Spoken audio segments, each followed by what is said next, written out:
আজ আমরা যে গল্পটি নিয়ে কথা বলবো তাতে এক এমন ছেলের জীবন দেখানো হয়েছে যে স্কুলের দিনে সবার হাসির পাত্র হয়ে গিয়েছিল। লোকেরা তার শরীর নিয়ে ঠাট্টা করত, তাকে নিয়ে হাসাহাসি করত, কিন্তু সময় বদলালো আর সেই একই ছেলে একদিন বিশ্বের সবচেয়ে বিপজ্জনক CIA এজেন্টদের একজন হয়ে উঠল। ছবির নাম সেন্ট্রাল ইন্টেলিজেন্স। তো চলুন শুরু করা যাক, কিন্তু তার আগে নমস্কার বন্ধুরা, আমি স্যাম আর আপনারা দেখছেন নো দি স্টোরি। গল্পের শুরু হয় একটি স্কুল থেকে, সেন্ট্রাল হাই স্কুল, যেখানে এক স্বাস্থ্যবান ছেলে বাথরুমে গান চালিয়ে নাচতে নাচতে স্নান করছিল। কিন্তু কিছু দুষ্টু ছাত্র সেখানে এসে তার মজা নিতে শুরু করে। সেই দিন স্কুলের ফেয়ারওয়েল অনুষ্ঠানও চলছিল, যেখানে সবাই একে অপরকে বিদায় জানাচ্ছিল। ঠিক তখনই সেই দুষ্টু ছেলেদের দলটি ওই বেচারা ছেলেটিকে জামা কাপড় খুলে সবার সামনে টেনে নিয়ে আসে। মঞ্চের সামনে ভিড়ের মধ্যে তার সম্মান হাওয়ায় উড়িয়ে দেওয়া হয়। সবাই হাসছিল, কেউ সাহায্য করতে এগিয়ে আসেনি, কিন্তু একজন এগিয়ে এলো, স্কুলের সবচেয়ে জনপ্রিয় ছাত্র ক্যালভিন জয়নার। সে এক মুহূর্ত না ভেবে নিজের জ্যাকেট ছেলেটিকে দিয়ে দিল। ক্যালভিন ছিল স্কুলের সুপারস্টার, সেরা ছাত্র, সেরা অ্যাথলিট। সবাই তাকে গোল্ডেন জেট নামে চিনত। ফেয়ারওয়েলের মঞ্চে ক্যালভিন অনুপ্রেরণামূলক বক্তব্য দেয়, সবাইকে মোটিভেট করে। তারপর তার স্কুল ক্রাশ ম্যাগিকে প্রপোজ করার সিদ্ধান্ত নেয়, কিন্তু সে প্রপোজ করার আগেই মঞ্চে সেই অপমানের ঘটনা ঘটে যায়, যেখানে বেচারা সেই ছেলেটি সবার সামনে লজ্জিত হয়ে পড়ে। এরপর কেটে যায় 20টি বছর। ক্যালভিন এখন এক বহুজাতিক কোম্পানিতে অ্যাকাউন্টেন্ট হিসেবে কাজ করে। তার কাজ নিখুঁত হওয়া সত্ত্বেও সে কখনো প্রমোশন পায় না। নতুন লোকেরা তার জায়গা দখল করে নেয়, তাই সে কিছুটা হতাশ থাকে। একদিন ক্যালভিন তার স্ত্রী ম্যাগি, সেই ম্যাগি যাকে সে স্কুলে প্রপোজ করেছিল, তার সঙ্গে রেস্টুরেন্টে বসেছিল। তাদের কথোপকথন স্কুল জীবনের স্মৃতিতে পৌঁছে যায়। তখন ম্যাগি জানায় তাদের হাই স্কুলের রিইউনিয়ন হতে চলেছে। ম্যাগি রিইউনিয়নের জন্য ভীষণ উত্তেজিত, কিন্তু ক্যালভিনের উৎসাহ একদম নেই। তার মনে হয় স্কুলের সময় সে যতটা সফল ছিল, জীবনে তার 10% সে অর্জন করতে পারেনি। তার মনে হয় সবার মুখোমুখি হওয়া তার পক্ষে কঠিন হবে। সে তার স্ত্রীকে বলে, তুমি যদি যেতে চাও যাও, কিন্তু আমি কোনোভাবেই যাচ্ছি না। পরের দিন অফিসে ক্যালভিন একটু বিরতি নিয়ে নিজের ফেসবুক খুলে দেখে, সেখানে স্কুল রিইউনিয়ন গ্রুপ থেকে ইনভাইট এসেছে, কিন্তু সে সেটি ডিক্লাইন করে দেয়। ঠিক তখনই আসে আরেকটি নোটিফিকেশন, বব স্টোন নামে কারো ফ্রেন্ড রিকোয়েস্ট। নামটা কিছুটা পরিচিত লাগে এবং বেশি না ভেবে ক্যালভিন সেটিকে অ্যাকসেপ্ট করে নেয়। কিছুক্ষণ পরেই সে জানতে পারে এই বব স্টোন আর কেউ নয়, বরং সেই রবি, তার পুরনো স্কুল ক্লাসমেট, যাকে সবাই নিয়ে হাসত, সেই একই ছেলে যে বাথরুমের ঘটনায় সবার সামনে অপমানিত হয়েছিল। সেই দিনই ক্যালভিনের কাছে তার স্ত্রী ম্যাগির ফোন আসে। ম্যাগি বলে যে তাদের সম্পর্কটা ইদানিং ঠিকভাবে চলছে না, তাই কাউন্সিলরের কাছে দেখা করতে যেতে হবে। কিন্তু একই দিনে বব ক্যালভিনকে ডিনারের জন্য আমন্ত্রণ জানায়। পুরনো বন্ধুর সঙ্গে দেখা হওয়ার আনন্দে ক্যালভিন থেরাপির প্ল্যান পিছিয়ে দেয় আর ডিনারে যাওয়ার জন্য রাজি হয়ে যায়। ম্যাগি কিছুটা চিন্তিত হলেও বলে, ঠিক আছে, সাবধানে যাও। রাতে ক্যালভিন এক ক্লাবে পৌঁছয়, যেখানে তার দেখা হয় তার পুরনো বন্ধু রবির সঙ্গে, কিন্তু এখন সে রবি নয়, বব স্টোন হয়ে গেছে।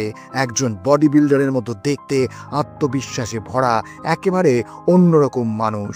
ক্যালভিন প্রথমে তাকে চিনতেই পারে না, কিন্তু যখন চিনতে পারে তখন তার চোখে অবাক ভাবের সঙ্গে সামান্য আনন্দ ফুটে ওঠে।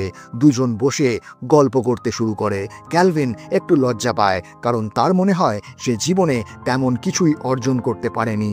যখন সে ববকে তার এই পরিবর্তনের রহস্য জিজ্ঞেস করে, বব বলে, সেই দিনের পর থেকে আমি প্রতিদিন 6 ঘন্টা জিমে কাটাই।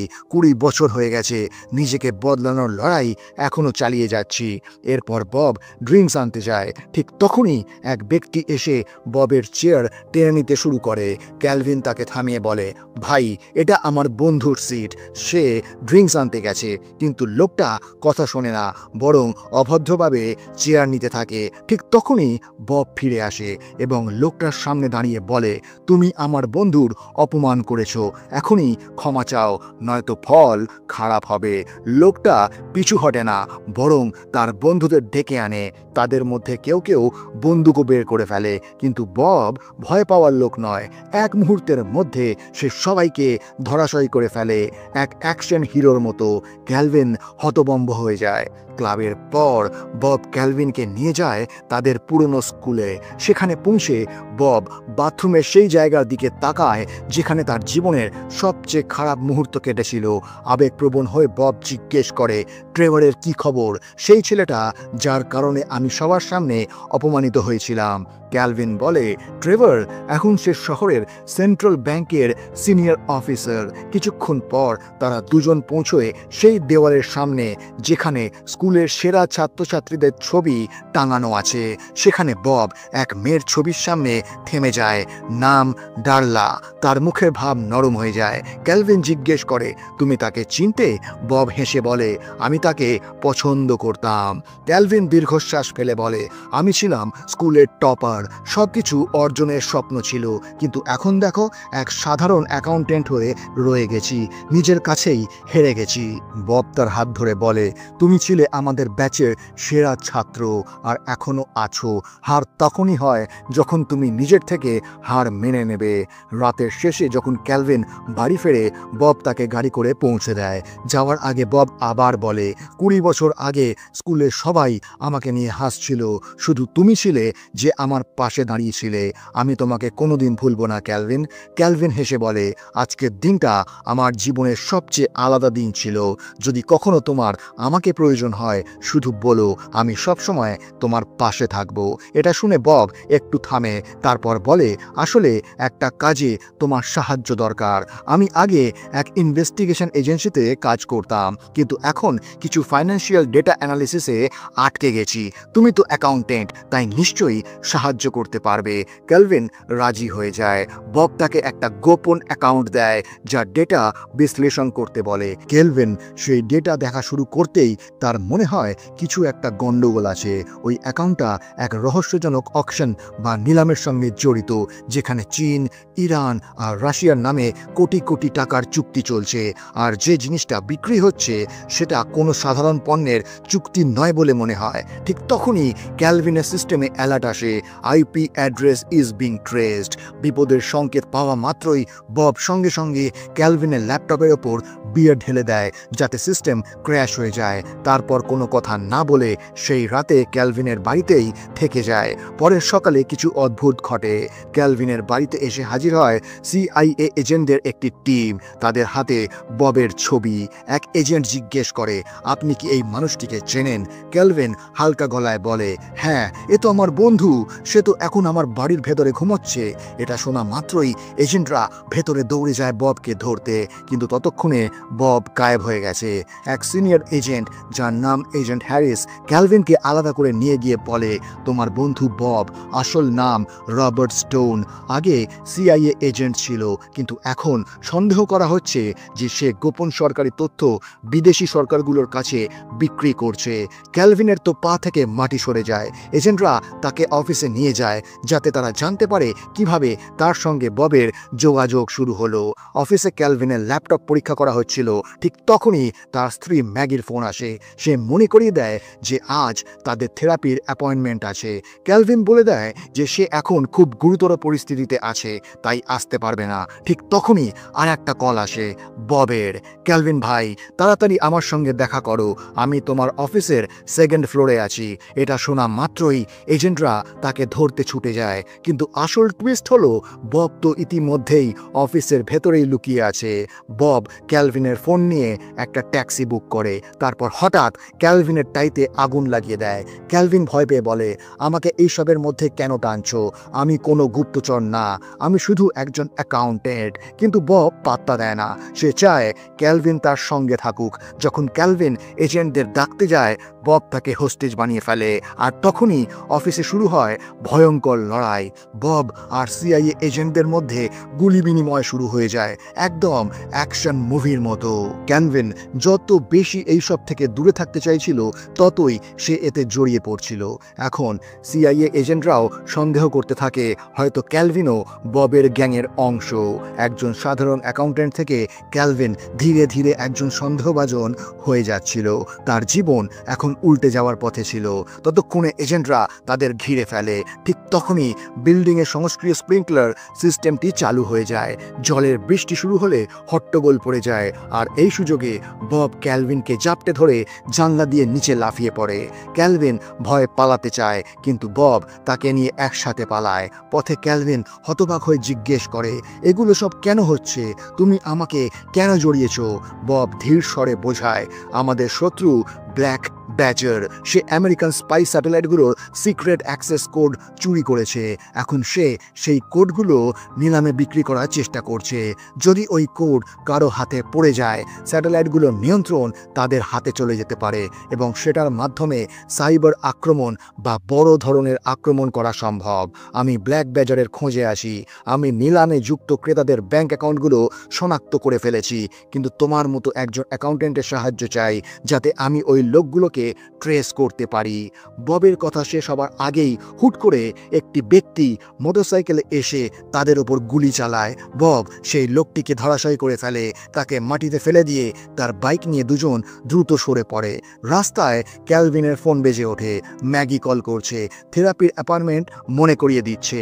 ক্যালভিন বলে, আমি আসছি, কিন্তু ঠিক সেই মুহূর্তে সিআইএ এজেন্টরা তাকে ধরে ফেলে। এজেন্ট হ্যারিস ক্যালভিনকে নিয়ে গাড়িতে বসিয়ে বলে, তুমি বুঝতেও পারছো না তুমি কার সাহায্য করছো। ক্যালভিন দাবি করে যে সে কেবল তার পুরনো বন্ধুকে সাহায্য করছিল। এজেন্ট হ্যারিস বলে, রবার্ট স্টোন, অর্থাৎ তোমার বন্ধু, সে একজন এক্স সিআইএ এজেন্ট। সে তার নিজের সঙ্গী ফিলকেও মেরে ফেলেছিল যাতে সব প্রমাণ মুছে ফেলতে পারে।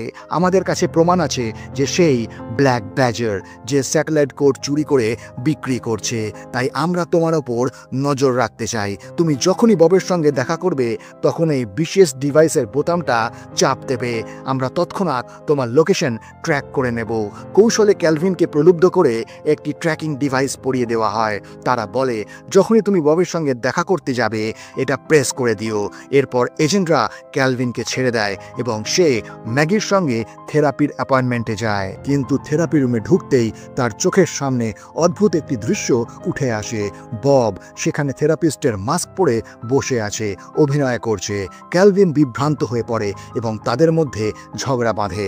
ম্যাগি সবটা দেখে মনে করে ক্যালভিন কেবল নাটক করেই তাদের সম্পর্কটা ঠিক করতে চাইছে না, তাই সে রেগে গিয়ে সেখান থেকে বেরিয়ে যায়। থেরাপি রুম থেকে বেরিয়ে ক্যালভিন ববকে সরাসরি প্রশ্ন করে, সত্যি করে বলো, তোমার কাছে কি স্যাটেলাইট কোড আছে? বব সততার সঙ্গে বলে, না বন্ধু, আমার কাছে কোনো কোড নেই। আমার পরিকল্পনা হলো তোমার সাহায্যে আমি সেই ব্যাংক অ্যাকাউন্টগুলো ট্র্যাক করব যেগুলোতে নিলামের বিরাটরা টাকা ট্রান্সফার করছে। ওই অ্যাকাউন্টগুলোর সূত্র ধরে আমি ব্ল্যাক ব্যাজার ও তার লোকেদের খুঁজে বের করতে পারবো। তারপর আমরা কোডগুলো উদ্ধার করতে পারবো। ক্যালভিন বুঝতে পারে ববের উদ্দেশ্য দেশকে বাঁচানো হতে পারে, কিন্তু সিআইএ দৃষ্টিতে বব তো ইতিমধ্যেই এক বিপজ্জনক অপরাধী। এবার নতুন চ্যালেঞ্জ হচ্ছে, ব্যাংক অ্যাকাউন্টের তথ্য বের করা সহজ নয়। সেন্ট্রাল ব্যাংকের মতো প্রতিষ্ঠান চেনা জানা কাউকে ছাড়া অ্যাকাউন্ট ডিটেলস দেয় না। কিন্তু ক্যালভিন আর ববের ভাগ্য আবারও কিছুটা সাহায্য শুরু করে।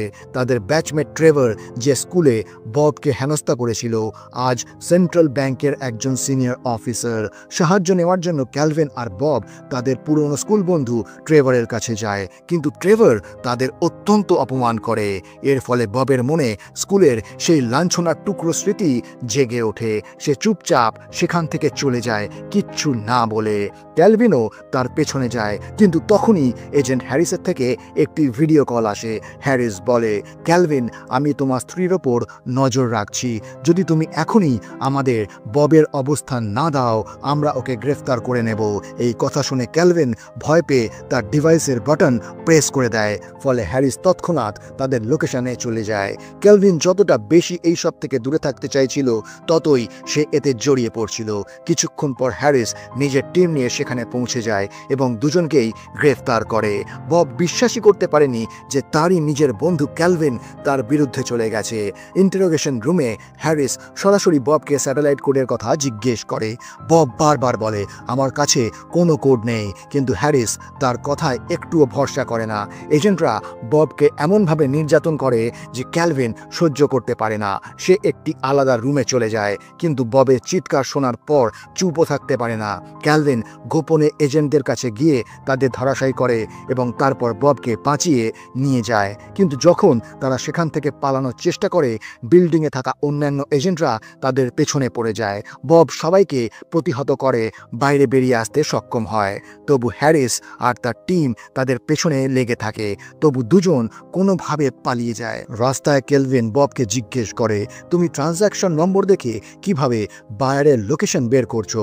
বব বোঝায়, এটা কেবল ট্রানজ্যাকশন নম্বর নয়, বরং ল্যাটিটিউড আর লঙ্গিটিউড, ওই কোঅর্ডিনেটগুলো থেকে লোকেশন পিন পয়েন্ট করা যায়। দুজন মিলে কোঅর্ডিনেট বের করে, যেগুলো বোস্টনের এক আন্ডারগ্রাউন্ড পার্কিং লটে ইঙ্গিত করে। এখন তাদের বোস্টন যেতে হবে। তারা একটি লোকাল প্রাইভেট এয়ারবেসে পৌঁছয়। ক্যালভিন সিকিউরিটি গার্ডকে বিভ্রান্ত করে তার দৃষ্টি আকর্ষণ করে, আর বব গোপনে একটি ছোট প্রাইভেট প্লেন চুরি করে নিয়ে যায়। প্লেনে বসে তারা বোস্টনের উদ্দেশ্যে উড়ে যায়। ওই আন্ডারগ্রাউন্ড ফ্লোরে ববের প্ল্যান ছিল ক্যালভিনকে বাইরে রেখেই কাজটি করা, কারণ কাজটি অত্যন্ত ঝুঁকিপূর্ণ। বোস্টনের আন্ডারগ্রাউন্ড গ্যারেজে বব প্রথমে একজন রাশিয়ান বায়ারের সঙ্গে দেখা করে। বাইরে অপেক্ষায় থাকা ক্যালভিন দেখে হ্যারিস সেখানে পৌঁছেছে। ক্যালভিন সন্দেহ করে হয়তো হ্যারিসই আসলে ব্ল্যাক ব্যাজার, তাই সে ববকে ফোন করার চেষ্টা করে, কিন্তু ববের ফোন বন্ধ থাকে। উৎকণ্ঠায় ক্যালভিন গ্যারেজে ঢোকার আগেই বব গুলি চালায় এবং বায়ারকে বলে, আমি আমার টাকা কারোর সঙ্গে কখনো শেয়ার করি না। তারপর স্পষ্ট হয় ববই আসলে ব্ল্যাক ব্যাজার, যে স্যাটেলাইট কোড ক্রেতাদের কাছে বিক্রি করছিল। সবাই অবাক, কিন্তু সেই সময় ববের বন্ধু ফিল এগিয়ে এসে বলে, আমি আসল ব্ল্যাক ব্যাজার আর আমার কাছে সব কোড আছে।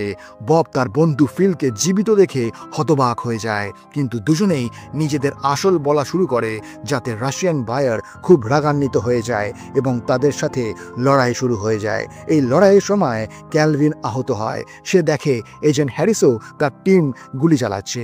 একই সময় স্যাটেলাইট কোড থাকা দুটি পেন ড্রাইভ মাটিতে পড়ে যায়। ক্যালভিন সুযোগ পেয়ে দ্রুত দৌড়ে গিয়ে সেই দুটো পেন ড্রাইভ তুলতে সক্ষম হয় এবং আন্ডারগ্রাউন্ড থেকে বেরোতে চায়, কিন্তু এখন সবার লক্ষ্য হয়ে যায় কোডগুলো হাতে পেতে হবে।